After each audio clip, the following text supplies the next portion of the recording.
எந்த மீன் வாங்கினாலும் ஒரு முறை மட்டும் மசாலா எல்லாம் இந்த மாதிரி சேர்த்து நல்லா அரைச்சிட்டு செஞ்சு பாருங்கள். மீன் குழம்பு நல்ல டேஸ்ட்டாக வரும்.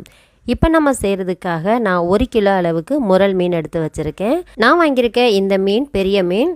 இது மொத்தமாக 3 கிலோ அளவில் இருந்துச்சு. அதிலிருந்து இப்போ கொஞ்சமாக 1 கிலோ அளவு மட்டும் நான் எடுத்து வச்சுருக்கேன், கழுவி சுத்தம் பண்ணிவிட்டு. இப்போ நான் இது கூடவே முரல் மீனோட தலையும் நான் எடுத்து வச்சுருக்கேன்.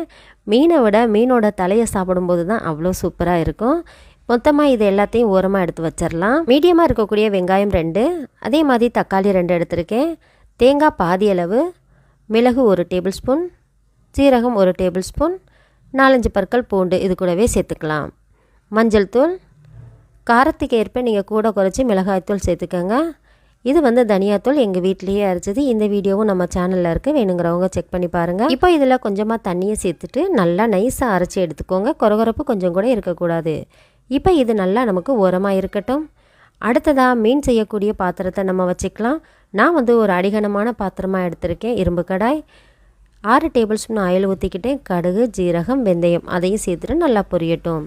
இது கூடவே மீடியமாக சின்ன வெங்காயம் கட் பண்ணிவிட்டு 2 கைப்பிடி அளவு கொஞ்சமாக கருவேப்பிலையும் சேர்த்துட்டு நல்லா பொன்னிறமாக கொஞ்சம் நல்லா வதக்கி விட்டுக்கோங்க. இந்தளவுக்கு நல்லா வதங்கினதுக்கப்புறம் தக்காளி ஆல்ரெடி சேர்த்துருக்கோம், அதனால் சின்னதாக இருக்கக்கூடிய தக்காளி 1 நல்லா கட் பண்ணிவிட்டு சேர்த்துருக்கேன். பச்சை மிளகாய், கல்லுப்பு தேவையான அளவு சேர்த்துக்கோங்க. இதையும் சேர்த்துட்டு நல்லா மசிஞ்சு வரட்டும். அது வரைக்கும் இந்த மாதிரி கலந்து விட்டுட்டே இருங்க. அடுப்பை நல்லா சிம்மில் வச்சுக்கோங்க. இப்போ பார்த்தீங்கன்னா கலர் தரணும் அப்படிங்கிறதுக்காக மிளகாய்த்தூள் 1/4 டீஸ்பூன் அளவு ஆயிலே சேர்த்துக்கணும். அப்போ தான் அந்த ஆயில் பிரிஞ்சு வரும்போது உங்களுக்கே தெரியும், அந்த ரெட் கலராக வரும்ல, அதுக்காக தான் நம்ம சேர்த்துருக்கோம் கொஞ்சம் மிளகாய்த்தூள்.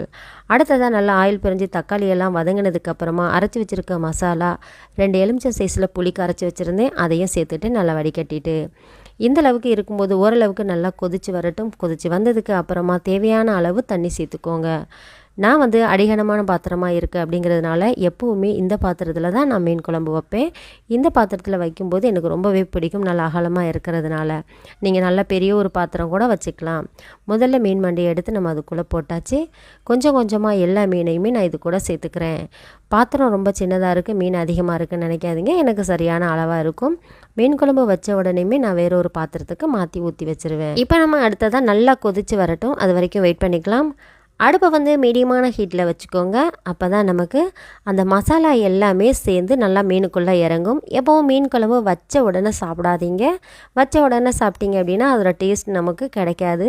கிரேவியில் இருக்க டேஸ்ட் அந்த மீனுக்குள்ளே இறங்கணும் அப்படின்னா குறைஞ்சது ஒரு 1 மணி நேரமாவது மீன் குழம்பை நல்லா ஆற வச்சுருங்க. ஆறினதுக்கப்புறம் பரிமாறலாம். இப்போ நல்லா கொதிச்சிருச்சு, மீன் எல்லாமே நல்லா வெந்துருச்சு. இப்போ ஸ்டவ்வை ஆஃப் பண்ணிவிட்டு அப்படியே ஒரு மூடியை போட்டு மூடி வச்சுட்டேன்.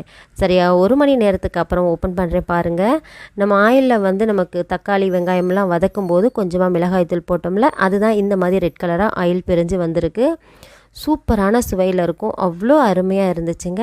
கண்டிப்பாக இதே மாதிரி ஒரு பக்குவத்தில் நீங்கள் மசாலா சேர்த்துட்டு நீங்கள் அரைச்சிட்டு மீன் குழம்பு வச்சு பாருங்கள். முரல் மீன் மட்டும் இல்லை, எந்த மீனாக இருந்தாலும் சரி இந்த மாதிரி மீன் குழம்பு வச்சிங்க அப்படின்னா எப்போவுமே இப்படி தான் வச்சுத்தாங்கன்னு கேட்பாங்க. இந்த பக்குவத்தில் யாராவது செஞ்சுருக்கீங்களா அப்படின்னு கமெண்ட் பண்ணுங்கள். செய்யலை அப்படின்னா செய்து பார்த்துட்டு எப்படி இருக்குன்னு கமெண்ட் பண்ணுங்கள். நெக்ஸ்ட் ஒரு இன்ட்ரெஸ்டிங்கான வீடியோவில் பார்க்கலாம். பாய்.